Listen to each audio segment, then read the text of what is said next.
Hello friends, now we will be studying class 9 NCERT History chapter number 1, the French Revolution.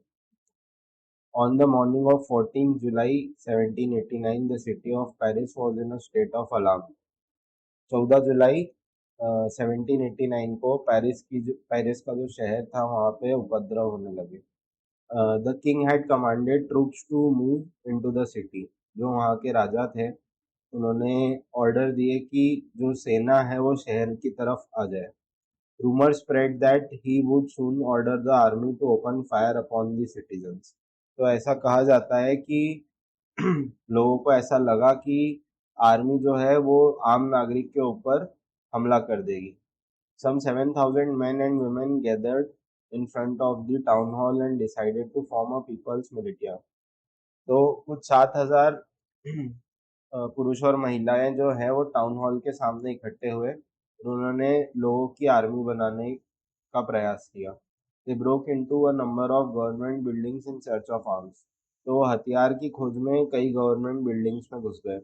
Finally a group of several hundred peoples march towards the eastern part of city and storm the fortress prison the Bastille where they hope to find hoarded ammunition. तो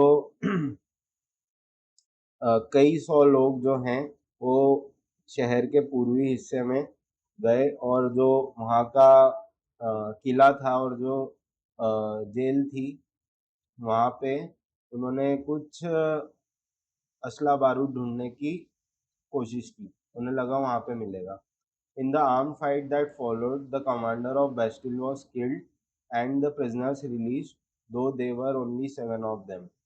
तो जो लड़ाई हुई जिसमें बंदूकें चली उसमें Bastille के जो कमांडर थे वो मार दिए गए और वहाँ से जो कैदी थे वो रिहा हो गए जो 7 थे. Yet the Bastille was hated by all because it stood for the despotic power of the king. लेकिन फिर भी बैस्टिल जो है वो सभी की नज़रों में सभी उसको नफरत की नज़रों से देखते थे क्योंकि वो राजा के क्रूर शासन का प्रतिनिधित्व करता था. The fortress was demolished and its stone fragments were sold in the markets to all those who wish to keep a souvenir of its destruction. तो इतना बड़ा इतिहास में मोमेंट था कि उस समय जो लोगों ने ये किला गिरा दिया था तो उसके जो पत्थर बचे थे वो मार्केट में बेचे गए ताकि लोग इसको याद के तौर पे रख पाएँ. The days that followed saw more writing both in Paris and the countryside. इसके बाद कुछ दिन और तक दंगे हुए पेरिस में और उसके आसपास के इलाकों में. Most people were protesting against the high price of bread. अधिकतर लोग ब्रेड का जो महंगा दाम था उसके खिलाफ आंदोलन कर रहे थे. Much later, when historians looked back upon this time, they saw it as the beginning of a chain of events that ultimately led to the execution of king in France, though most people at that time did not anticipate this outcome. तो अधिकतर इतिहासकार जो इस घटना को देखते हैं तो वो कुछ ऐसी चेन ऑफ इवेंट्स की स्टार्टिंग मानते हैं इसको जिसके कारण अंत में जो है राजा राजा को मार दिया गया था इसके अंत में. लेकिन उस समय लोगों ने ऐसा नहीं सोचा था कि इसके कारण राजा की हत्या हो जाएगी. French society during late 18th century. 18वीं शताब्दी में French society. In 1774 Louis 16 of the Bourbon family of kings ascended the throne of France. सन 1774 में लुई 16 जो है बोर्बन फैमिली के उनको फ्रांस की राजगद्दी मिली. He was 20 years old and married to Austrian princess Marie Antoinette. तो वो 20 साल के थे और वो ऑस्ट्रियन प्रिंसेस मैरी एंटोनिएट से उनका विवाह हुआ था. Upon this accession the new king found an empty treasury. तो जैसे ही ये राजगद्दी इन्होंने संभाली तो इन्हें पता चला कि जो राज खजाना है उसमें कुछ भी नहीं है. Long years of war had drained the financial resources of France. तो इससे पहले जो लंबे दौर तक युद्ध चलते रहे इसके कारण जो फ्रांस की आर्थिक स्थिति थी वो बहुत ख़राब थी. Added to this was the cost of maintaining an extravagant court at the immense palace of Versailles. और पैसा नहीं होने के बावजूद उनको एक बहुत ही आलीशान कोर्ट को मेंटेन करना था जो कि पैलेस ऑफ वर्सेल्स में था। अंडर Louis 16, France helped the 13 American colonies to gain their independence from their common enemy Britain. तो लुई 16 के राज में जो है फ्रांस ने 13 अमेरिकन कॉलोनीज को अपनी आज़ादी प्राप्त करने में मदद की, जो कि उनका कॉमन दुश्मन था ब्रिटेन उससे। The war added more than $1 billion to a debt that had already risen to more than $2 billion। तो जो युद्ध हुआ उसमें 1 बिलियन लायर और ऐड हो गए उधार के तौर पे, जो कि टोटल मिला के 2 बिलियन लायर से ज़्यादा हो गया। Lenders who gave the state credit now began to charge 10% interest on the loans। तो जिन जिन लोगों से फ्रांस ने उधार लिया था वो अब 10% ब्याज लगाने लग गए जो उधार उन्होंने दिया था उस पर। So the French government was obliged to spend an increasing percentage of its budget on interest payments alone। तो फ्रांस की जो सरकार है वो मजबूर हो गई थी कि उनके पास जो बजट आता था उसमें से अधिकतर वो लोन चुकाने पे लगाए, क्योंकि ब्याज बहुत ज़्यादा हो गया था। To meet its regular expenses such as cost of maintaining an army, the court, running government offices or universities, the state was forced to increase taxes। तो चूंकि जो पुराना उधार था उसके अलावा भी एक आर्मी को मेंटेन करना, कोर्ट को चलाना, सरकारी अफसरों सरकार को चलाना, यूनिवर्सिटीज़ को चलाना, इन सब में भी खर्चा लगता है। इसलिए फ्रांस को जो है अपने टैक्स और ज़्यादा बढ़ाने पड़ गए। Yet even this measure would not have sufficed। लेकिन टैक्स बढ़ाने के बावजूद भी बात बन नहीं पाई। French society in 18th century was divided into 3 estates and only the members of third estate paid taxes। तो फ्रांस फ्रांस की जो सोसाइटी थी वो 3 हिस्सों में विभाजित थी और उसमें से सिर्फ जो तीसरा हिस्सा था वही टैक्स भरता था। The Society of Estates was part of the feudal system that dated back to Middle Ages। तो ये जो एस्टेट्स की सोसाइटी थी एक फ्यूडल सिस्टम का हिस्सा था जो कि मिडिल एज से शुरू हुआ था।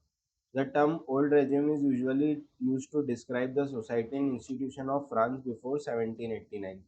तो ओल्ड रेजिम जो है ये सोसाइटी को डिस्क्राइब करती है फ्रांस की, जो कि 1789 से पहले थी। Figure 2 shows how the system of estates in French society was organized। तो ये जो है ये फिगर हमको दिखाती है कि फ्रेंच सोसाइटी कैसे ऑर्गेनाइज थी। तो पहला एस्टेट जो था वो क्लर्जी था, क्लर्जी जो कि चर्च से जुड़ा था। सेकेंड एस्टेट जो था वो नोबिलिटी था, यानी कि जो राजा और कुछ ऐसे लोग थे। थर्ड एस्टेट जो था उसमें big businessmen, merchants, court officials, lawyers थे। पीजेंट्स एंड आर्टिसंस थे। Small peasants, landless labour and servants थे। Peasants made up about 90% of the population. तो जो छोटे कारीगर, जो किसानी कारीगर थे, वो 90% जनता बनाते थे। However, only a small number of them owned the land they cultivated। तो ये जो 90% पीजेंट थे इनमें से कुछ एक ही ऐसे थे जिनके पास खुद की ज़मीन थी। About 60% of the land was owned by the nobles, the church and the other richer members of the third estate. तो जो 60% जनता है, जो 60% ज़मीन थी वो नोबल्स उसके मालिक थे, और चर्च उसकी मालिक थी, और जो थर्ड एस्टेट के कुछ अमीर लोग थे वो उसके मालिक थे। The members of first two estates, that is the clergy and the nobility, enjoyed certain privileges by birth। तो कुछ मेंबर जो कि पहले एस्टेट के थे, पहले 2 एस्टेट के थे, जो कि क्लर्जी और नोबिलिटी है, उनको पैदाइशी ही कुछ प्रिविलेज मिल जाती थी। The most important of these was exemption from paying taxes to the state. तो जो पहले 2 एस्टेट थे, क्लर्जी और नोबिलिटी, इनको टैक्स नहीं भरना पड़ता था government. The nobles further enjoyed feudal privileges; these included feudal dues, which they extracted from peasants. Peasants were obliged to render services to the lord, to work in his house, fields, to serve in the army, or to participate in building roads। तो जो छोटे छोटे कारीगर थे उनको कुछ ऐसी services करनी पड़ती थी, जैसे उनके जो मालिक होते थे उनके घर में काम करना, या उनके खेतों में काम करना, या फिर आर्मी में काम करना, या फिर सड़क बनाने में काम करना। The church too extracted its share of taxes called the tithes from the peasants, and finally all members of the third estate had to pay taxes to the state. तो चर्च भी जो है वो अपना जो टैक्स का share था वो गरीब किसानों से लेती थी, और जो थर्ड एस्टेट के सारे मेंबर हैं उन्हीं को स्टेट को टैक्स भरना पड़ता था. These included a direct tax called tail and a number of indirect taxes which were levied on the articles of everyday consumption like salt or tobacco. तो ये जो तीसरा स्टेट को टैक्स भरना पड़ता था इसमें से एक होता था टेल जो कि डायरेक्ट टैक्स होता था, और कई सारे इनडायरेक्ट टैक्स होते थे जो कि रोज़मर्रा में काम आने वाली चीज़ों पे लगते थे जैसे कि नमक या टोबैको पे. The burden of financing activities of the state through taxes was borne by the third estate alone. तो राज्य की जो भी गतिविधियां होती थी उसमें जो भी फाइनेंस लगता था वो सब थर्ड एस्टेट से आता था. The struggle to survive. The population of France rose from about 23 billion in 1715 to 28 sorry, from 23 million in 1715 to 28 million in 1789. तो फ्रांस की जो पॉपुलेशन है वो 23 मिलियन से लगा 23 मिलियन से बढ़ के 28 मिलियन हो गई थी इस दौरान. This led to a rapid increase in demand for food grains. तो ये पॉपुलेशन बढ़ने के कारण जो है खाने के अनाज की बहुत डिमांड बढ़ गई. Production of grains could not keep pace with the demand. लेकिन जो अनाज उगता था वो डिमांड के मुकाबले कम उगता था. So the price of bread which was the staple diet of majority rose rapidly. तो जो ब्रेड की कीमतें हैं वो बहुत तेज़ी से बढ़ गई क्योंकि इतना अनाज उग नहीं पाता था. Most workers were employed as laborers in workshops whose owner fixed their wages. तो अधिकतर लोग जो हैं वो लेबरर्स की तरह वर्कशॉप्स में काम करते थे और उनकी पगार जो है वो उनका मालिक फिक्स करता था. But wages did not keep pace with rise in prices. पर जैसे जैसे महंगाई बढ़ रही थी इन लेबरर्स की पगार उतनी नहीं बढ़ रही थी. So the gap between poor and the rich widen. तो इसी के कारण हुआ ये कि अमीर और गरीब की जो फाइनेंशियल कंडीशन है वो उनके बीच में गैप और बढ़ गई. Things became worse whenever drought or hail reduce the harvest. और इन सब के बावजूद जब यदि सूखा पड़ जाता था या फिर अधिक बारिश और अधिक तूफान हो जाते थे जिसके कारण अनाज कम उगता था तो इसके कारण चीज़ें और बिगड़ जाती थी. This led to a subsistence crisis, an extreme situation where the basic means of livelihood are endangered, something that occurred frequently in France during the old regime.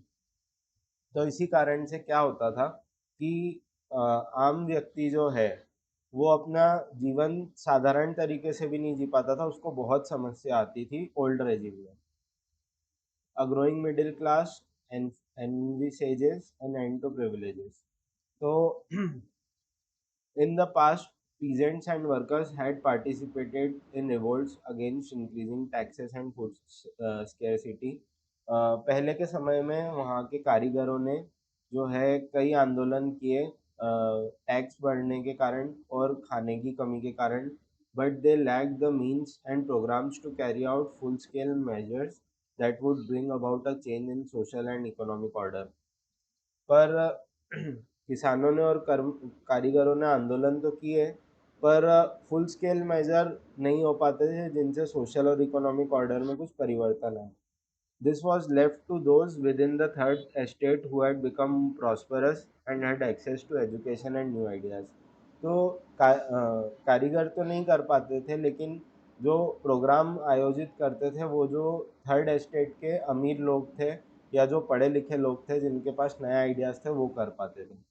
The 18th century witnessed the emergence of social groups termed the middle class, who earned their wealth through an expanding overseas trade and from the manufacture of goods such as woolen and silk textiles that were either exported or bought by the richer members of society.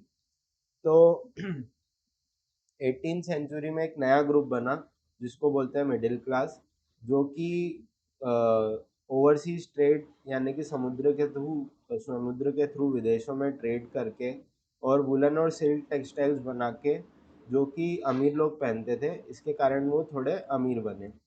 In addition to merchants and manufacturers, the third estate included professions such as lawyers or administrative officials. तो व्यापारियों के अलावा जो है third estate में lawyers भी आते थे और कुछ एडमिनिस्ट्रेटिव ऑफिशियल्स भी आते थे। All of these were educated and believe that no group in society should be privileged by birth. तो ये सब पढ़े लिखे थे और ये सोचते थे कि कोई भी ग्रुप में किसी भी समूह को जन्मजात जो है स्पेशल प्रिविलेजेस नहीं मिलनी चाहिए। Rather a person social position must depend on his merit. तो वो ये सोचते थे कि जो व्यक्ति है उसकी सोशल पोजीशन जो है उसके काबिलियत के आधार पर मिलनी चाहिए। These ideas envisaging a society based on freedom and equal laws and opportunities for all were put forward by philosophers such as John Locke and Jean-Jacques Rousseau। तो ऐसे आइडिया जो कि दूरदृष्टिता रखते थे फ्रीडम को लेके और बराबरी को लेके, ये ऐसे आइडियाज दिए गए जॉन लॉक और जीन जैक्स रोजो द्वारा। In his two treatises of government, Locke sought to refute the doctrine of the divine and absolute right of the monarch। तो लॉक ने जो दो ट्रीटीजेस दी थी सरकार की, उन्होंने लॉक ने जो है डॉक्ट्राइन ऑफ डिवाइन और absolute right of the monarch मानने से मना कर दिया। Rousseau carried the idea forward, proposing a form of government based on a social contract between people and their representatives. तो रोजो जो है उन्होंने एक नया आइडिया सामने रखा, जिसमें कि जो गवर्नमेंट है वो सोशल कॉन्ट्रैक्ट पे आधारित होगी लोगों के और उनके चुने हुए रिप्रेजेंटेटिव्स के बीच में। In the spirit of laws, Montesquieu proposed a division of power within the government between the legislative, executive and judiciary। तो मॉन्टेस्क्यू जो हैं उन्होंने जो गवर्नमेंट का पावर है उसको तीन हिस्सों में बांटने का प्रपोजल दिया, एक लेजिस्लेटिव, एग्जीक्यूटिव और जुडिशरी, जैसे हम आज के भारत में देखते हैं वैसे ही उस ज़माने में मॉन्टेस्क्यू ने दिया था। This model of government was put into force in the USA after the 13 colonies declared their independence from Britain. तो ये वाला जो मॉडल है लेजिस्लेटिव, एग्जीक्यूटिव और जुडिशरी, ये यूएसए में जो 13 कॉलोनीज आज़ाद हुई थी ब्रिटेन से, वहाँ पे लागू किया गया। The American Constitution and its guarantee of individual rights was an important example for political thinkers in France। तो जो अमेरिकी संविधान था और जो उसमें इंडिविजुअल राइट्स की गारंटी दी गई थी, वो फ्रांस के पॉलिटिकल थिंकर्स के लिए एक ज़रूरी उदाहरण था। The ideas of these philosophers were discussed intensively in salons, coffee houses, and spread among the people through books and newspaper। तो अब ये जो फिलोसोफर्स के अलग अलग आइडिया थे ये आम जनता के बीच में बहुत कॉमन हो गए थे। अलग अलग दुकानों पे, अलग अलग न्यूज़पेपर पे, अलग अलग किताबों में ये सब आने लग गए थे। These were frequently read aloud in groups for the benefit of those who could not read and write। तो ये आइडियाज़ जो हैं ऐसे लोगों के लिए ज़ोर ज़ोर से पढ़े जाते थे जो कि पढ़ लिख नहीं सकते थे। The news that Louis XVI planned to impose further taxes to be able to meet the expenses of the state generated anger and protest against the system of privileges।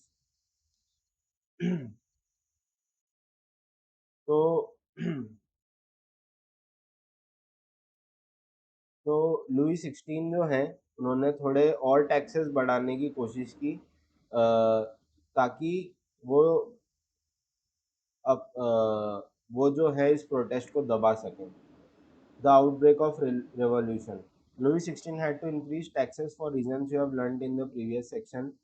How do you think he could have gone about doing this? तो Louis 16 ने taxes क्यों बढ़ाए वो हमने पढ़ा है पहले। In France of the old regime, the monarch did not have the power to impose taxes according to his will alone। तो फ्रांस की जो पुरानी रेजिम थी उसमें मोनार्क अकेले ही जनता के ऊपर टैक्स इम्पोज नहीं कर सकता था। Rather he had to call a meeting of states general which would then pass his proposals for new taxes. तो राजा जो है फ्रांस के ओल्ड रेजिम में अकेले ही टैक्स को इम्पोज नहीं कर सकता था, उन्हें एस्टेट जनरल की मीटिंग बुलानी पड़ती जिसके थ्रू ऑर्डर पास होते और फिर नए टैक्स लागू होते हैं। The estates general was a political body to which three estates send their representatives. अब ये जो एस्टेट्स जनरल था ये एक पॉलिटिकल बॉडी था जिसमें तीनों एस्टेट्स के कुछ रिप्रेजेंटेटिव जाया करते थे। However, the monarch alone could decide when to call a meeting of this body. तो मोनार्क ही है जो राजा थे वही अकेले डिसाइड कर सकते थे कि ये बॉडी की मीटिंग कब होगी। The last time it was done in 1614। तो आखिरी बार ये मीटिंग हुई थी 1614 में। और इसके बाद on 5th May 1789 Louis 16 called together an assembly of the Estates General to pass proposals for new taxes। और 1614 के बाद जो है सीधे 1789 में असेंबली ऑफ एस्टेट्स जनरल इकट्ठी हुई ताकि नए टैक्स का प्रपोजल जो है वो लागू हो पाए। A resplendent hall in Versailles was prepared to host the delegates। एक बहुत ही आलीशान हॉल जो कि वर्सेल्स में था वो तैयार किया गया ताकि यहाँ पे सभी डेलीगेट्स आ पाए।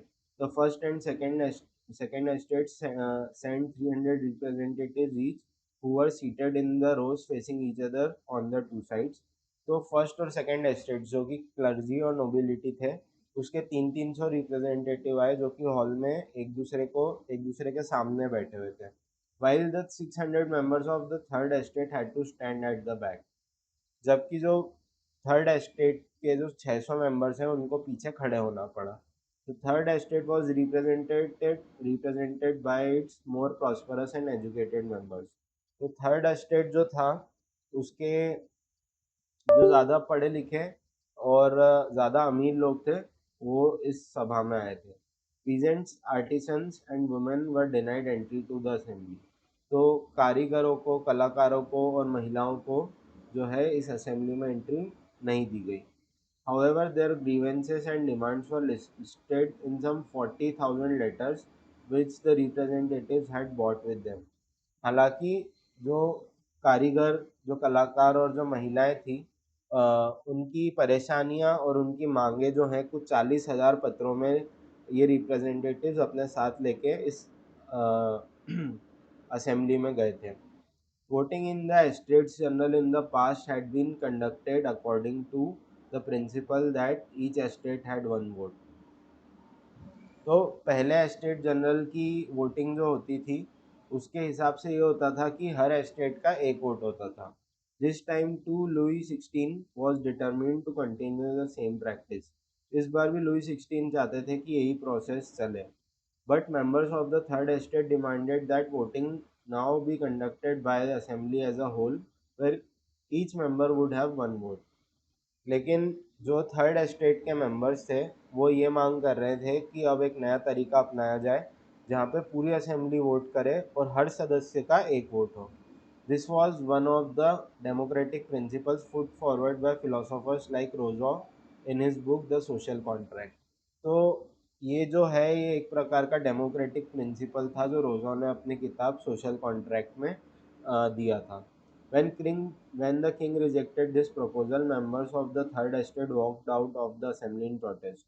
तो लुई 16 जो राजा थे उन्होंने ये प्रपोजल रिजेक्ट कर दिया जिसके फलस्वरूप जो है थर्ड एस्टेट के मेंबर जो है गुस्से में और विरोध में असेंबली से चले गए। The representatives of the third estate viewed themselves as spokesmen for the whole French nation। तो जो थर्ड एस्टेट के जो रिप्रेजेंटेटिव इस असेंबली में गए थे वो अपने को पूरे फ्रांस का रिप्रेजेंटेटिव मानते थे।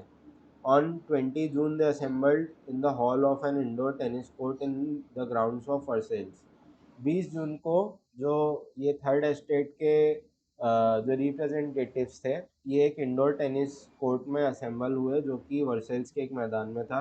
दे declared themselves as a national assembly and swore not to disperse till they had drafted a constitution for France that would limit the powers of the monarch.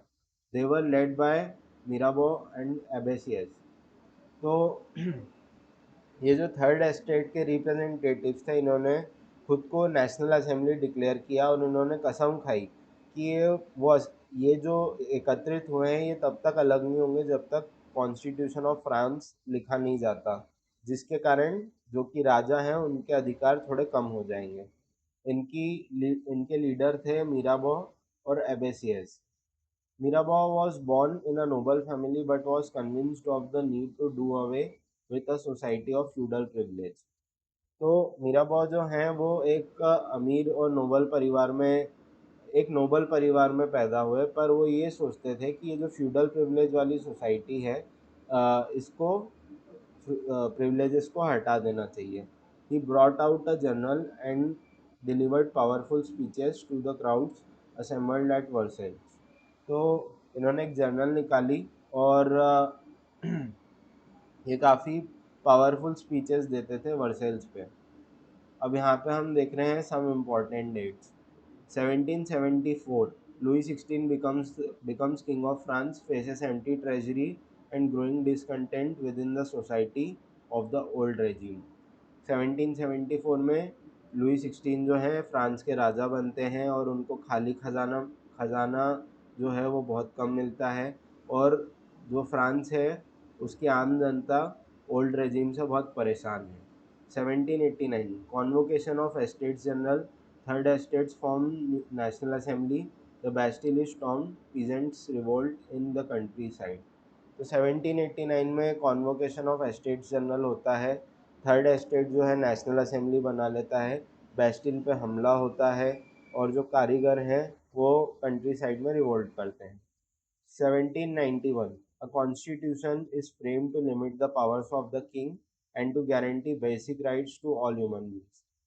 1791 में एक कॉन्स्टिट्यूशन फ्रेम होता है जो कि राजा के पावर्स को पहले से कम कर देता है और आम आदमी को बेसिक राइट्स प्रोवाइड करता है। 1792 and 93 France becomes a republic, the king is beheaded, overthrow of the Jacobin Republic and a directory rules France। तो 1792 से 93 के बीच में फ्रांस जो है वो मोनार्की से रिपब्लिक बन जाता है। जो लुई 16 जो राजा रहते हैं उनका सर कलम कर दिया जाता है और जैकोबिन रिपब्लिक जो है वो ओवरथ्रो हो जाती है और डायरेक्टरी रूल्स फ्रांस, मतलब एक डायरेक्टरी फ्रांस को रूल करती है। 1804 Napoleon becomes emperor of France, annexes large parts of Europe. 1804 में नेपोलियन बोनापार्टे जो हैं वो फ्रांस के राजा बन जाते हैं और यूरोप के बहुत बड़ा हिस्से पे कब्जा कर लेते हैं। 1815 नेपोलियन डिफीटेड एट वाटरलू। 1815 में नेपोलियन की हार हो जाती है बैटल ऑफ वाटरलू। ये है the tennis court oath, preparatory sketch for large painting by Jacques Louis David। The painting was intended to be hung in National Assembly। Abesius, originally a priest, wrote an influential pamphlet called What is the Third Estate। Abesius जो कि एक priest थे, उन्होंने एक pamphlet बनाया जिसमें लिखा है What is the Third Estate। While the National Assembly was busy at Versailles drafting a constitution, the rest of France seethed with turmoil। National assembly जो कि वर्सेल्स में कॉन्स्टिट्यूशन बना रही थी, बाकी सारा फ्रांस उथल पुथल में था। A severe winter had meant a bad harvest, the price of bread rose, often bakers exploited the situation and hoarded supplies। तो सीवियर विंटर के कारण जो है हार्वेस्ट जो है वो कम होता था और इसके के कारण ब्रेड की कीमत बढ़ जाती थी और बेकर जो होते थे वो सप्लाई रोक देते थे। After spending hours in long queues at the bakery, crowds of angry women stormed into the shops। तो बेकरी पे लंबी कतारों में घंटों खड़े रहने के बाद गुस्साई महिलाएं जो हैं वो दुकानों में जाके हमला कर देती हैं। At the same time the king order troops to move into Paris. इसी दौरान जो है लुई 16 जो राजा हैं वो ट्रूप्स को, आर्मी को ऑर्डर कर देते कि वो पेरिस में आए और आम जनता पर हमला करें। On 14 July, the agitated crowd stormed and destroyed Bastille. 14 जुलाई को गुस्साई भीड़ जो है वो बैस्टिल पर हमला कर देती है और उसको तहस नहस कर देती है. In the countryside, rumors spread from village to village that the lords of the manor had hired bands of brigands who were on their way to destroy the ripe crops. इसी समय कंट्री साइड में गांव-गांव में जो है ये खबर फैलती है कि मनोर लॉर्ड्स ऑफ मनोर जो हैं उन्होंने कुछ लोग हायर किए जो कि उनकी पकी हुई फसल को तबाह कर देंगे. Caught in frenzy of fear, peasants in several districts seized hoes and pitchforks and attacked the chatao. तो गुस्साई गुस्साई जनता जो है कुछ कई जगह पर जो किसान हैं उन्होंने हमला कर दिया चीताओं पे. They looted, hoarded grain and burned down documents containing records of manorial dues. तो जो एक गुस्साए किसान जिन्होंने हमला कर दिया है ये लूटपाट मचाते हैं और जो सरकारी कागज़ हैं जो उधार के कागज़ थे उनको जाके जला देते हैं. A large number of nobles fled from their homes, many of them migrating to neighboring countries. तो नोबल्स जो हैं काफ़ी बड़ी संख्या में अपने घर से भाग गए और कई सारे पड़ोसी देशों में चले गए. Faced with the power of revolting subjects, Louis XVI finally accorded recognition to the National Assembly and accepted the principle that his powers would from now be checked by a constitution. तो इतने सारे उपद्रव देखने के बाद जो है Louis 16 जो है उन्होंने नेशनल असेंबली को रिकॉग्नाइज कर लिया और ये भी मान लिया कि अब से उनके पावर्स जो हैं कॉन्स्टिट्यूशन चेक करेगा. On night of 4th August 1789, Assembly passed a decree abolishing feudal system of obligation and taxes. तो 4 अगस्त 1789 को असेंबली ने एक आदेश निकाला जिसमें फ्यूडल सिस्टम जो कि टैक्सेस का था और ऑब्लिगेशंस का था उसको ख़त्म कर दिया गया. Members of clergy too were force to give up their privileges. जो क्लर्जी के मेंबर्स थे उनको भी अपनी प्रिविलेजेस देनी छोड़नी पड़ी. Tithes were abolished and lands owned by church were confiscated. As a result, the government acquired assets worth at least 2 billion livres. तो हमने स्टार्टिंग में देखा कि फ्रांस जो है वो 2 बिलियन लाइवर्स के उधार में था. तो ये सब चेंजेस होने के कारण जो है गवर्नमेंट को 2 बिलियन लाइवर्स मिल गए. France becomes a constitutional monarchy. The National Assembly completed the draft of constitution in 1791. तो जो नेशनल असेंबली है उसने अपना कॉन्स्टिट्यूशन तैयार कर लिया 1791 में. Its main object was to limit the powers of monarch. इसका मेन उद्देश्य जो था मुख्य उद्देश्य जो था वो मोनार्क का पावर कम करना था, राजा का पावर कम करना था. These powers, instead of being concentrated in the hands of one person, were now separated and assigned to different institutions, the legislature, the executive and the judiciary. तो ये जो पावर जो सिर्फ राजा के पास होते थे अब ये 3 हिस्सों में बट गए थे, लेजिस्लेचर, एग्जीक्यूटिव और जुडिशरी में. This made France a constitutional monarchy. तो इसी के साथ फ्रांस जो है वो अब कॉन्स्टिट्यूशनल मोनार्की बन गया था. द कॉन्स्टिट्यूशन ये देखिए, the political system under the constitution of 1791. तो इसमें जो एक्टिव सिटीजन्स हैं एंटाइटल टू वोट ये 4 मिलियन थे जो कि 28 मिलियन की पॉपुलेशन में से 4 मिलियन थे. पैसिव सिटीजन जो थे उनको वोटिंग राइट्स नहीं थे. About 3 million man, women, children and youth below 25 इनको वोटिंग के अधिकार नहीं थे. तो एक्टिव सिटीजन जो है वोट करके जज को चुनता था और वोट करके इलेक्टर्स को चुनता था. अभी 4 मिलियन लोग जो हैं 50,000 मैन को इलेक्ट करते थे. ये 50,000 मैन जो है इलेक्शन से 745 मेंबर्स जो हैं वो नेशनल असेंबली के चुनते थे. ये लेजिस्लेचर था. एग्जीक्यूटिव में किंग और मिनिस्टर्स आते थे. तो नेशनल असेंबली जो है वो किंग को भी कंट्रोल कर सकता था और मिनिस्टर्स को भी कंट्रोल कर सकता था. किंग जो है अपना वीटो पावर नेशनल असेंबली पर असर्ट कर सकता था. The Constitution of 1791 vested the power to make laws in the National Assembly, which was indirectly elected. तो 1791 में जो कॉन्स्टिट्यूशन बना, उसने नेशनल असेंबली को नियम बनाने का पावर दिया, जो कि जो नेशनल असेंबली थी जो कि इनडायरेक्टली इलेक्ट होती थी. That is citizen voted for a group of electors who in turn chose the assembly. तो सिटीजन्स जो है वो कुछ इलेक्टर्स को चुनते थे, और वो इलेक्टर्स जो है वो असेंबली को चुनते थे. Not all citizen however had the right to vote.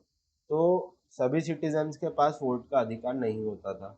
Only man about 25 years of age who paid taxes equal to at least 3 days of laborer's wage were given the status of active citizen, that is they were entitled to vote.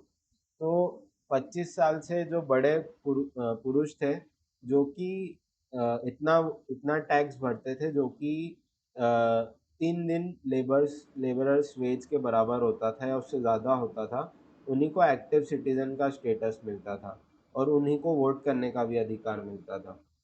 The remaining man and all women were classified as passive citizen. बाकी सभी पुरुष और नारी जो थे वो passive citizen कहलाते थे.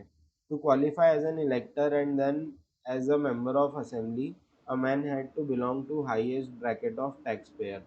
तो इलेक्टर बनने के लिए और मेंबर ऑफ असेंबली बनने के लिए जो है, किसी भी व्यक्ति को, किसी भी पुरुष को हाईएस्ट ब्रैकेट, सबसे ज़्यादा टैक्स भरने वाले लोगों में से होना चाहिए था. The constitution began with the declaration of the rights of man and citizen. तो कॉन्स्टिट्यूशन की शुरुआत जो होती है वो rights of man and citizen से होती है. इस कॉन्स्टिट्यूशन में जो कुछ राइट थे वो कुछ ऐसे थे: right such as right to life, freedom of speech, freedom of opinion, equality before law. तो जीवन जीने का अधिकार, बोलने का अधिकार, ओपिनियन होने का अधिकार, और लॉ के दृष्टि में समानता were established as natural and inalienable rights, that is they belong to each human being by birth and could not be taken away. तो ये कुछ जो अधिकार थे, ये जो है हर व्यक्ति के लिए थे जन्म से, और इसको छीना नहीं जा सकता था. It was the duty of the state to protect each citizen's natural right. तो ये जो है स्टेट की या राज्य की ड्यूटी मानी जाती थी, ताकि ये राइट जो है हर सिटीजन को मिले. France abolishes monarchy and becomes a republic. So the situation in France continued to be tense during the following years. Although Louis XVI had signed the constitution, he entered into secret negotiations with King of Prussia. तो France में आने वाले कुछ सालों में स्थिति जो है बहुत गंभीर रही. लुई 16 जो है, उन्होंने भले ही संविधान पे हस्ताक्षर कर दिए, पर वो किंग ऑफ प्रूसिया के साथ कुछ सीक्रेट नेगोशिएशंस में भी थे. Rulers of other neighboring countries were worried by the developments in France and made plans to send troops to put down the events that had been taking place there since the summer of 1789. तो France के आस पड़ोस के देश के जो राजा थे, वो भी काफ़ी चिंतित थे जो कुछ भी फ्रांस में हो रहा था उससे लेके, और वो चाहते थे कि वो फ्रांस पर हमला कर दे ताकि ये सब चीज़ें दब जाएं. Before this could happen, the National Assembly voted in April 1792 to declare war against Prussia and Austria. तो यदि ये सब हो पाता, उससे पहले ही जो नेशनल असेंबली है उसने प्रूसिया और ऑस्ट्रिया पर जो है हमला करने का निर्णय ले लिया अप्रैल 1792 में. Thousands of volunteers thronged from provinces to join the army. तो कई जो हैं, कई लोग हज़ारों में जो हैं वो आर्मी ज्वाइन करने आए ताकि वो इस युद्ध का हिस्सा बन पाए. They saw this as a war of people against kings and aristocracies all over Europe. तो जो लोग इसमें हिस्सा ले रहे थे वो इसको इस तरह से देख रहे थे कि एक आम व्यक्ति की लड़ाई है राजाओं के खिलाफ, जो सारे यूरोप के राजाओं के खिलाफ. Among the patriotic songs they sang was Marseillaise, composed by poet Roger de. It was sung for the first time by volunteers from Marseilles as they marched into Paris and so got its name. तो ये पहली बार जब गाया गया था, ये Marseillaise जो volunteers थे उन्होंने गाया था जैसे ही वो पेरिस में आए थे और इसका नाम पड़ा। The Marseillaise is now the national anthem of France. तो ये जो मर्सेलेज है ये आज फ्रांस का राष्ट्रगान है। The revolutionary wars brought losses and economic difficulties to people। तो ये जो युद्ध लड़े गए इसके कारण आम जनता को बहुत ही ज़्यादा नुकसान हुआ और पैसे की भी हानि हुई। While the men were away fighting at the front, women were left to cope with the task of earning a living and looking after their families। तो इन युद्धों में जबकि पुरुष जो थे वो युद्ध में लड़ रहे थे, महिलाओं को घर चलाने के लिए खुद ही कमाना पड़ता था और अपने परिवार की देखरेख करनी पड़ती थी। Large sections of population were convinced that the revolution had to be carried further as the Constitution of 1791 gave political rights only to richer sections of society। तो जो जनता है वो सोचती थी कि इस आंदोलन को और आगे बढ़ाना चाहिए क्योंकि जो 1791 में जो संविधान बना था उससे अधिकार सिर्फ अमीरों को ही ज़्यादा मिले थे। Political clubs became an important rallying point for people who wished to discuss government policies and plan their own forms of action। तो जो अलग अलग पॉलिटिकल क्लब थे वहाँ पे अलग अलग रैलियाँ होती थी और लोग अपने ओपिनियन देते थे जो गवर्नमेंट पॉलिसीज़ के ऊपर और उन्हें क्या करना चाहिए उसके ऊपर। The most successful of these clubs was that of Jacobins which got its name from the former convent of Saint Jacob in Paris. इनमें सबसे प्रसिद्ध जो क्लब था वो जैकोबिन्स था जो कि सेंट जेकब के नाम पे था पेरिस में। Women too who had been active throughout this period form their own clubs. महिलाएं भी अपने अलग अलग क्लब बनाती थी और इस पूरे आंदोलन के दौरान महिलाएं भी काफ़ी एक्टिव थी। The members of Jacobin club belong mainly to the less prosperous sections of society. तो जैकोबिन क्लब के अधिकतर सदस्य जो थे वो गरीब तबके से आते थे समाज के। They included small shopkeepers, artisans such as shoemakers, pastry cooks, watchmakers, printers, as well as servants, daily wage workers। तो जो जैकोबिन क्लब के सदस्य जो थे उसमें छोटे दुकानदार, आर्टिसंस और प्रिंटर्स और नौकर और डेली वेज वर्कर ये सब आते थे। There leader was Maximilian Robespierre. उनके नेता जो थे वो मैक्सिमिलियन रॉबेस्पियर थे। A large group among the Jacobins decided to start wearing long striped trousers similar to those worn by dock workers। तो जैकोबिन्स ने एक खास पोशाक अपने लिए चुनी। This was to set themselves apart from fashionable sections of society, especially nobles who wore knee breeches। तो ये जो ये जो इन्होंने पोशाक धारण की ये इसलिए की ताकि वो अपने आप को अलग दिखा पाएँ जो फैशनेबल सोसाइटी है, फैशनेबल सेक्शन ऑफ सोसाइटी है, ख़ास तौर पे nobles. It was a way of proclaiming the end of power wielded by wearers of knee breeches. तो ये जो पहनावा था ये ये दिखाने के लिए था कि अब जो नोबिलिटी है उनका पावर अब ख़त्म होने वाला है। These Jacobins came to be known as sans culottes, literally meaning those without knee breeches. तो इन जैकोबिन्स को सैंस कोलोटेस बोलने लग गए जिसका मतलब होता है नी ब्रीचेस के बिना। Sans culottes men were in addition to red cap that symbolized liberty। Sans culottes के अलावा वो एक रेड कैप भी पहनते थे जिससे वो लिबर्टी को सिंबलाइज करते थे। Women however were not allowed to do so. महिलाओं को ये करने की आज़ादी नहीं थी। In the summer of 1792 the Jacobins planned an insurrection of a large number of Parisians who were angered by the short supplies and high prices of food। तो 1792 में जैकोबिन्स जो हैं वो इकट्ठे हुए आंदोलन करने के लिए।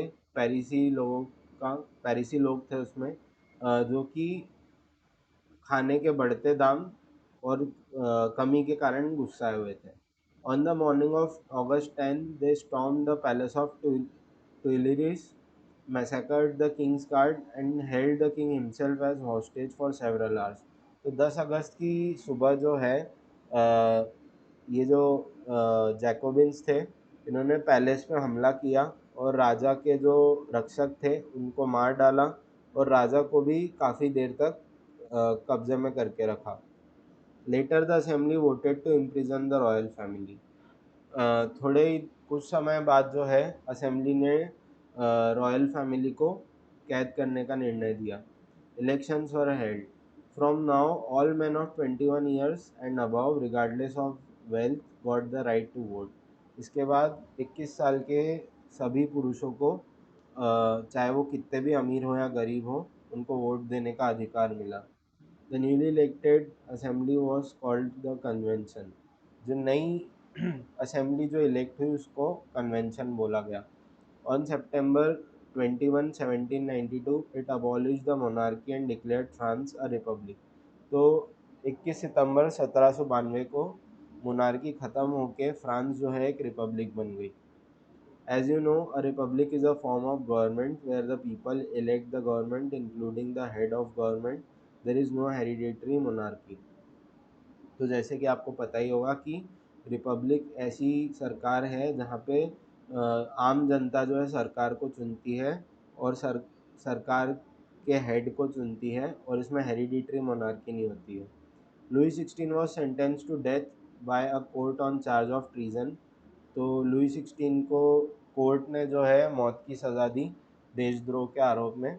On 21 January 1793 he was executed publicly at Place de la Concorde. तो 21 जनवरी 1793 को इनको मार दिया गया था। The queen Marie Antoinette met with the same fate shortly after.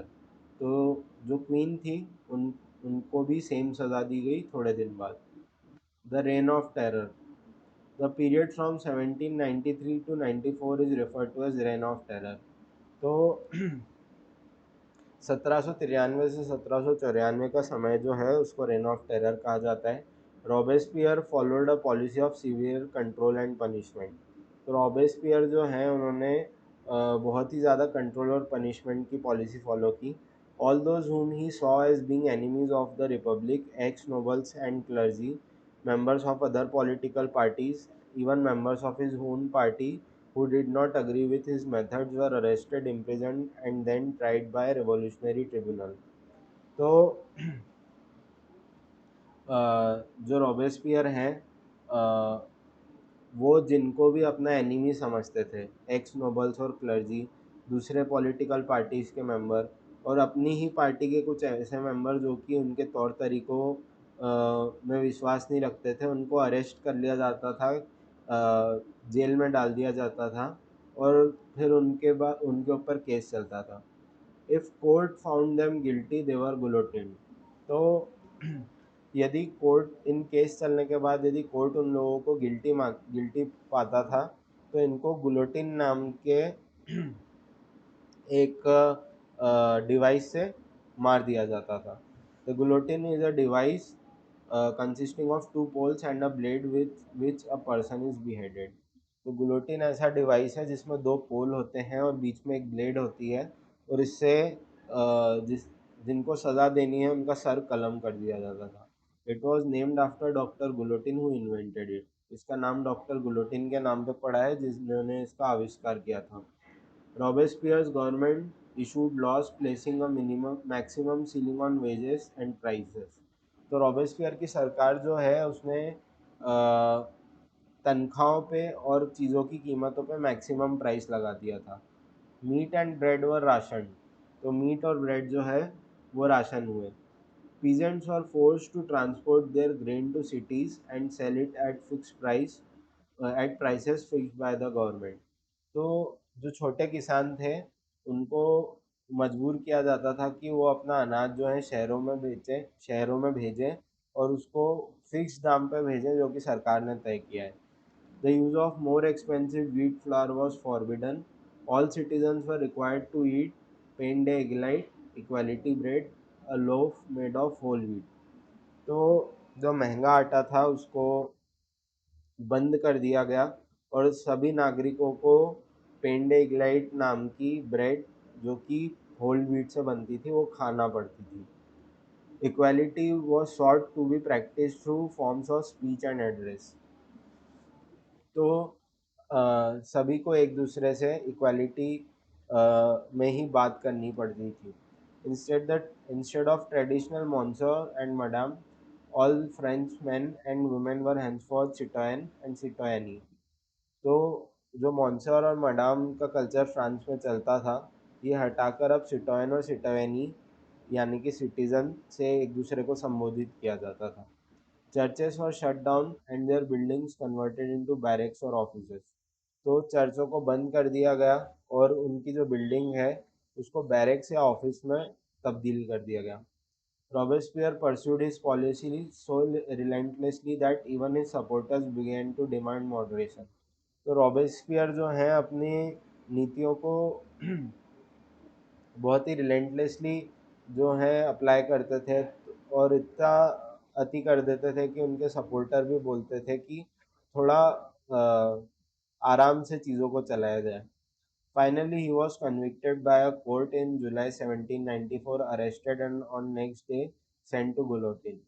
Finally, आखिरकार जुलाई 1794 में रॉबेस्पियर को अरेस्ट कर लिया गया और अगले दिन इनको गुलोटिन कर दिया गया। A directory rules France। The fall of Jacobin government allowed the wealthier middle classes to seize power।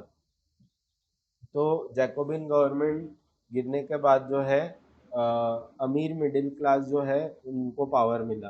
A new constitution was introduced which denied the vote to non propertied sections of society. एक नया संविधान आया जिसके अनुसार जो है ऐसे लोग जिनके पास प्रॉपर्टी नहीं होती थी वो वोट नहीं कर सकते थे। It provided for two elected legislative councils. इसके अनुसार दो लेजिस्लेटिव काउंसिल्स का प्रावधान था। These then appointed a directory and executive made up of 5 members। तो इसके अनुसार एक डायरेक्टरी बनी जिसमें 5 सदस्यों का एग्जीक्यूटिव होता था। This was meant as a safeguard against the concentration of power in one man executive as under the Jacobins. तो ये इसलिए किया गया कि किसी एक ही व्यक्ति के पास पावर ना चला जाए।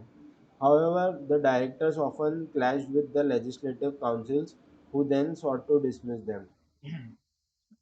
हालांकि जो डायरेक्टर थे, जो डायरेक्टरी में जो डायरेक्टर्स थे, उनकी लेजिस्लेटिव काउंसिल से अनबन होती थी। तो जो लेजिस्लेटिव काउंसिल है वही इनको डिसमिस कर देती थी। Political instability of directory paved the way for rise of a military dictator Napoleon Bonaparte। तो पॉलिटिकल अस्थिरता के कारण जो है डायरेक्टरी जो है वो सही तरीके से काम नहीं कर पाई, और इसी ने रास्ता बनाया मिलिट्री डिक्टेटर के लिए जिनका नाम था Napoleon Bonaparte. Through all these changes in the form of government, the ideals of freedom, of equality before the law, and of fraternity remained inspiring ideals that motivated political movements in France and rest of the Europe during the following century।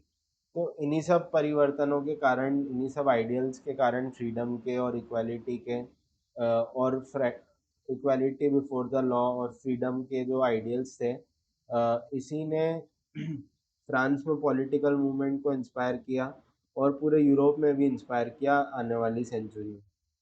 Did women have a revolution? From the very beginning, women were active participants in the events which brought about so many important changes in the French society। तो बहुत ही शुरुआत से महिलाएं जो थी वो active participant थी ये सब जो घटनाएं हो रही थी इन सब में, जिसके कारण बहुत ही सारे चेंजेस आए फ्रेंच सोसाइटी में। They hoped that their involvement would pressurise the revolutionary government to introduce measures to improve their life. वो इस उम्मीद से आंदोलन में हिस्सा लेती थी कि उनके आंदोलन में आने से जो है महिलाओं की ज़िंदगी भी सुधरेगी। Most women of third estate had to work for a living. जो थर्ड एस्टेट की अधिकतर महिलाएं होती थी उनको जीवन यापन के लिए काम करना पड़ता था। दे वर्कड एज सीमस्ट्रेसेस और लॉन्ड्रेस, sold flowers, fruits, and vegetables at market, or were employed as domestic servants in the houses of prosperous people. तो महिलाएं जो हैं वो या तो कपड़े धोती थी या फल फूल बेचती थी या सब्जियां बेचती थी या फिर अमीर लोगों के घर में काम करती थी. Most women did not have access to education और जॉब ट्रेनिंग. अधिकतर महिलाओं के पास एजुकेशन नहीं होती थी या जॉब ट्रेनिंग नहीं होती थी.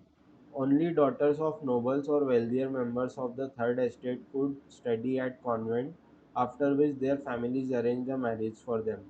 तो सिर्फ नोबल या अमीर लोग, थर्ड एस्टेट के कुछ अमीर लोग, इन्हीं की बेटियां जो हैं वो कॉन्वेंट में पढ़ पाती थी, जिसके बाद इनकी शादी कर दी जाती थी. Working women had also to care for their families, that is, cook, fetch water, queue up for bread, and look after the children.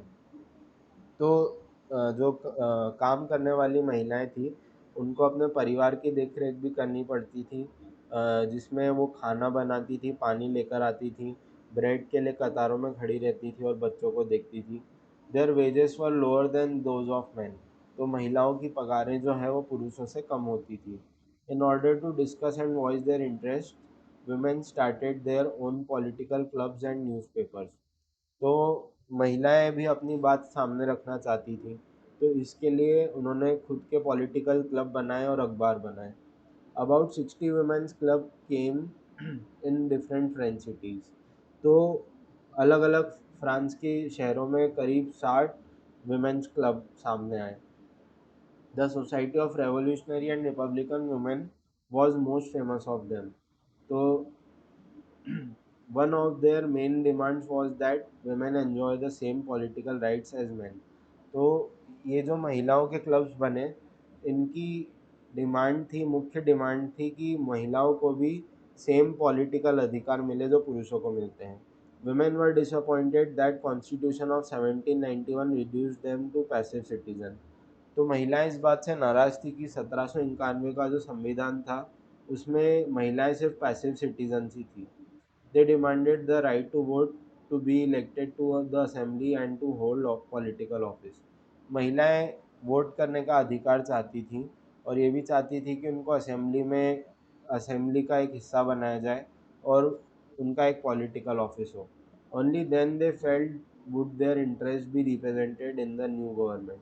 उन्हें तभी उनकी यही डिमांड थी कि यदि उनको असेंबली का एक हिस्सा बनाया जाए या पॉलिटिकल ऑफिस बनाने दिया जाए, तभी उन्हें ये लगता कि वो सरकार का हिस्सा हो पाती. In the early years, the revolutionary government did introduce laws that helped improve the lives of women. That तो कुछ स्टार्टिंग ईयर्स में सरकार ने जो है कुछ ऐसे नियम बनाए जिससे कि महिलाओं की ज़िंदगी सुधरी. Together with the creation of state schools, schooling was made compulsory for all girls. तो स्टेट स्कूल बने और स्टेट स्कूल बनने के बाद जो है सभी महिलाओं के लिए स्कूलिंग कंपलसरी कर दी गई थी, सभी लड़कियों के लिए स्कूलिंग कंपलसरी कर दी गई थी. Their fathers could no longer force them into marriage against their will. तो जो लड़कियों के पिता हैं वो उनको शादी के लिए मजबूर नहीं कर सकते थे यदि उनकी इच्छा ना हो तो. Marriage was made into a contract entered into freely and registered under civil law. तो शादी को एक कॉन्ट्रैक्ट बनाया गया और इसको सिविल लॉ में जोड़ा गया. Divorce was made legal and could be applied for by both women and men. तो डाइवोर्स को लीगल बनाया गया और इसके लिए दोनों ही अप्लाई कर सकते थे, पुरुष भी अप्लाई कर सकते थे और महिलाएं भी अप्लाई कर सकती थी. Women could now train for jobs, could become artists और run small businesses. महिलाएं अब जो है जॉब्स के लिए ट्रेनिंग ले सकती थी, आर्टिस्ट बन सकती थी या छोटे बिजनेस कर सकती थी. Women struggle for equal political rights however continued. पर अभी भी महिलाओं की जो स्ट्रगल थी बराबरी के पॉलिटिकल राइट्स के लिए वो अभी भी चली. During the reign of terror, the new government issued laws ordering closure of women's clubs and banning their political activity. तो रॉबेस्पियर की जो रेन ऑफ टेरर थी उसमें जो नई सरकार आई थी उन्होंने ऐसे नियम बनाए जिसके तहत विमेंस क्लब भी बंद कर दिए जाए और उनकी पॉलिटिकल एक्टिविटीज़ भी बंद कर दी जाए. Many prominent women were arrested and number of them executed. तो इन क्लब्स की कई प्रोमिनेंट महिलाएं जो है उनको अरेस्ट किया गया और उनमें से कई को मार दिया गया. Women's movement for voting rights and equal wages continued through the next 200 years in many countries of the world. तो ये जो वुमेन्स मूवमेंट थी वोटिंग राइट्स के लिए और बराबरी की पगार के लिए, ये अगले 200 साल तक चली दुनिया के कई देशों में. The fight for vote was carried out through an international suffrage movement during the late 19th century and early 20th century. तो महिलाओं को वोटिंग का अधिकार मिले इसकी लड़ाई जो है इंटरनेशनल सफराज मूवमेंट में चली late 19th and early 20th century में. And the example of the political activities of French women during the revolutionary years was kept alive as an inspiring memory. तो तो ये जो पॉलिटिकल एक्टिविटीज फ्रेंच वुमेन की थी, अ, इनको एक inspiring memory की तरह याद किया जाता है. It was finally in 1946 that women in France won the right to vote. Finally 1946 में फ्रांस में वुमेन को राइट टू वोट मिला. The abolition of slavery. One of the most revolutionary social reforms of Jacobin regime was the abolition of slavery in French colonies. तो Jacobian regime जो है इसके कारण slavery जो है फ्रेंच कॉलोनीज में बंद हो गई. The colonies in Caribbean, Martinique, Guadeloupe, San Domingo were important suppliers of commodities such as tobacco, indigo, sugar and coffee. तो ये जो कॉलोनीज है कैरिबियन में, ये टोबैको, इंडिगो, शुगर और कॉफ़ी के इम्पोर्टेंट सप्लायर्स थे. But the reluctance of Europeans to go and work in distant and unfamiliar lands meant a shortage of labour on these plantations. लेकिन जो यूरोपियन लोग थे वो इन दूर दराज के इलाकों में जाना नहीं चाहते थे, तो इसके कारण जो है प्लांटेशंस में लेबर की शॉर्टेज हो गई. So this was made by a triangular slave trade between Europe, Africa and Americas. तो इसके कारण क्या होता था कि यूरोपीय लोग जो हैं वो अफ्रीका से स्लेव ले जाते थे अलग अलग जगह और वहाँ पे काम करवाते थे. The slave trade began in the 17th century. तो स्लेव ट्रेड जो है वो 17th सेंचुरी में शुरू हुआ था. French merchant sold from the ports of Bordeaux और Nantes to the African coast where they bought slaves from the local chieftains. तो फ्रेंच मर्चेंट जो हैं वो बॉर्डियो और नेंटेस से सेल करके अफ्रीकन कोस्ट पे जाते थे जहाँ पे वो स्लेव्स खरीदते थे. Branded and shackled, the slaves were packed tightly into ships for the 3-month long voyage across the Atlantic to the Caribbean. तो इनको जो स्लेव्स थे इनको चेनों से बांध कर जो है और ठूस ठूस कर नाव में इनको 3 महीने के लिए बांध के अटलांटिक पार करा के कैरेबियन तक ले जाया जाता था. There they were sold to plantation owners. Caribbean में ले जाके अलग अलग प्लांटेशन ओनर्स को इन स्लेव्स को बेच दिया जाता था. The exploitation of slave labour made it possible to meet the growing demand in European markets for sugar, coffee and indigo. तो स्लेव लेबर को एक्सप्लॉइट करने के कारण जो है शुगर, कॉफ़ी और इंडिगो की डिमांड यूरोप में बढ़ी. Port cities like Bordeaux and Nantes owed their economic prosperity to the flourishing slave trade. Throughout the 18th century, there was little criticism of slavery in France. तो पूरे 18th century में France में जो है slavery का बहुत ही कम criticism था. The national assembly held long debates about whether the rights of man should be extended to all French subjects, including those in the colonies. तो नेशनल असेंबली में जो है बहुत लंबे लंबे डिबेट होते थे कि जो कॉन्स्टिट्यूशन फ्रांस का कॉन्स्टिट्यूशन जो राइट्स देता है सभी को, वो सभी फ्रेंच सिटीजन्स पर लगने चाहिए कि नहीं, including those in the colonies. But it did not pass any laws fearing opposition from businessmen whose incomes depended on the slave trade. पर नेशनल असेंबली भी ये नियम पारित करने में जो है डरता था, क्योंकि जो बिजनेसमैन जो हैं उनकी इनकम स्लेव ट्रेड पे डिपेंड करती थी, वो उनसे डरते थे। It was finally the convention in which in 1794 legislated to free all slaves in the French overseas possessions. तो जो कन्वेंशन था 1794 में, उसने सभी स्लेव्स को फ्री कर दिया जो कि फ्रेंच ओवरसीज पोजेशंस में थे। This however turned out to be a short term measure. 10 years later Napoleon reintroduce slavery. पर ये जो स्लेवरी से आज़ादी मिली थी, ये शॉर्ट टर्म मेजर था, क्योंकि नेपोलियन ने फिर से स्लेवरी इंट्रोड्यूस कर दी थी। Plantation owners understood their freedom as including the right to enslave African Negroes in pursuit of their economic interest. तो प्लांटेशन ओनर जो थे वो इसको अपनी आज़ादी मानते थे और इसको अपना अधिकार मानते थे कि वो अफ्रीकन निग्रोज को जो हैं वो पैसे कमाने के लिए इस्तेमाल कर सकें। Slavery was finally abolished in French colonies इन 1848। फिर फाइनली जो है स्लेवरी बंद हुई 1848 में। The revolution and everyday life. Can politics change the clothes people wear, the language they speak और द बुक्स दे रीड?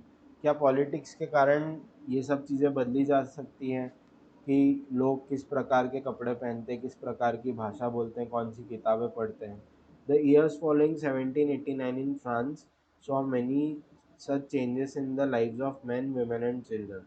तो 1789 के बाद फ्रांस ने ये सब इन सब प्रकार के चेंजेस अपने कई पुरुषों, महिलाओं और बच्चों के जीवन में देखा।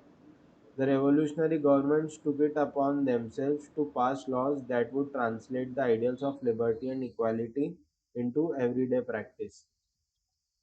तो ये जो सरकारें बनी थी, इन्होंने एक गांठ बांध ली कि ये सब नियम ये आने वाली सदियों तक भेजें, जिससे कि लिबर्टी और इक्वालिटी रोज़मर्रा की ज़िंदगी में आ जाए। One important law that came into effect soon after the storming of Bastille in summer of 1789 was abolition of censorship. In the old regime, all written material and cultural activities, books, newspapers, plays could be published or performed only after they had been approved by the censors of king. तो Bastille के abolition के बाद, जो कि 1789 में हुआ था, censorship हट गई। सेंसरशिप ये होती थी कि कोई भी किताब लिखी जाती थी या कोई भी न्यूज़पेपर में आर्टिकल होता था या नाटक होता था, वो तभी परफॉर्म हो सकता था यदि उसको जो सेंसर होते थे, राजा के जो सेंसर होते थे, वो अप्रूव कर देते थे। लेकिन अब ये हट चुका था। Now the Declaration of the Rights of Man and Citizen proclaimed freedom of speech and expression to be a natural right. लेकिन अब जो है rights of man and citizen के तहत जो है freedom of speech and expression जो था वो एक नेचुरल राइट था। Newspaper, pamphlets, books and printed pictures flooded the towns of France from where they travelled rapidly into the countryside. तो अखबार, पैम्फलेट, किताबें, प्रिंटेड पिक्चर्स जो हैं वो फ्रांस के अलग अलग शहरों में बहुत आसानी से फैल जाया करती थी। They all described and discuss the events and changes taking place in France. तो इन सब चीज़ों पे जो अलग अलग घटनाएं फ्रांस में हो रही थी वो डिस्कस होती थी। Freedom of press also meant that opposing views of events could be expressed। तो प्रेस की फ्रीडम का ये भी अर्थ निकलता है कि जो राजा था या जो गवर्नमेंट थी, उसके विरोधी भी अपनी बातें बोल सकते थे। Each side sought to convince the others of its position through the medium of print। तो हर साइड जो है दूसरों को अपनी बातें जो है प्रिंट मीडिया के थ्रू मनवाने की कोशिश करता था। Plays, songs and festive processions attracted large number of people. तो अलग अलग नाटक, गाने और अलग अलग त्यौहार के जुलूस जो होते थे वो अलग अलग लोगों को अट्रैक्ट करते थे। This was one way they could grasp and identify with ideas such as liberty or justice that political philosophers wrote about at length in text which only a handful of educated people could read।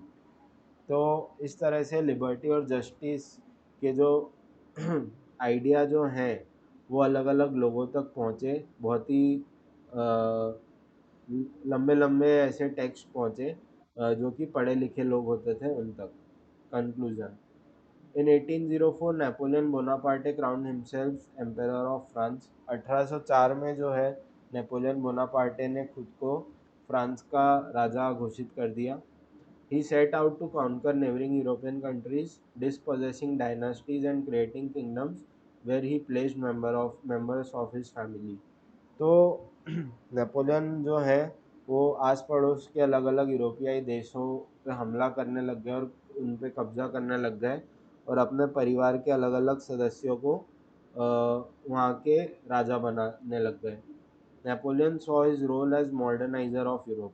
Napoleon अपना role Europe में moderniser की तरह देखते थे, वो नई नई चीज़ें लाते थे।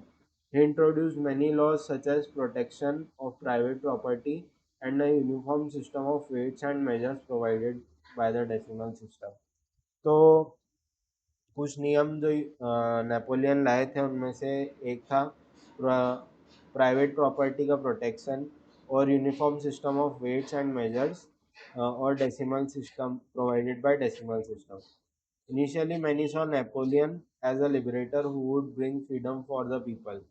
शुरुआत में जो है नेपोलियन को इस तरह से देखा जाता था कि वो एक लिबरेटर है और जो है देश लोगों की आज़ादी लाएंगे। But soon the Napoleonic armies came to be viewed everywhere as invading force. पर कुछ दिन बाद जो है नेपोलियन के आर्मी को हर जगह जो है कब्जा करने वाली एक फोर्स की तरह देखा जाता था। He was finally defeated at Waterloo in 1815। Napoleon जो है आखिरकार वाटरलू की लड़ाई में 1815 में हरा दिए गए थे। Many of his measures that carried the revolutionary ideas of liberty and modern laws to other parts of Europe had an impact on people long after Napoleon left. तो नेपोलियन के द्वारा लाए गए कई मेजर्स जो हैं, कई नियम जो हैं और जो लिबर्टी और मॉडर्न लॉज जो हैं यूरोप में लाए गए थे, वो उनके जाने के कई दिनों बाद भी अलग अलग जगहों पर अपनी जगह बना चुके थे। The ideas of liberty and democratic rights were most important legacy of French Revolution. तो फ्रेंच रिवॉल्यूशन की सबसे इम्पोर्टेंट लेगेसी जो है वो लिबर्टी और डेमोक्रेटिक राइट्स थी। These spread from France to rest of Europe during the 19th century where feudal systems were abolished. तो democratic rights और लिबर्टी जो है 19th सेंचुरी के एंड में फ्रांस से यूरोप के अलग अलग जगह फैली और यहाँ पे फ्यूडल सिस्टम अबॉलिश कर दिए गए। Colonized peoples reworked the idea of freedom from bondage into their movements to create a sovereign nation state. Tipu Sultan and Ram Mohan Roy are two examples of individuals who responded to ideas coming from revolutionary France. तो colonised people जो अलग अलग जगह जहाँ पे colonies थी वहाँ पे फ्रीडम के आइडिया को पे फिर से काम किया गया और एक सॉवरेन नेशन स्टेट बनाने में मदद की गई। टीपू सुल्तान और राम मोहन रॉय ऐसे दो व्यक्ति हैं जिन्होंने रिवॉल्यूशनरी फ्रांस से आइडियाज़ लिए।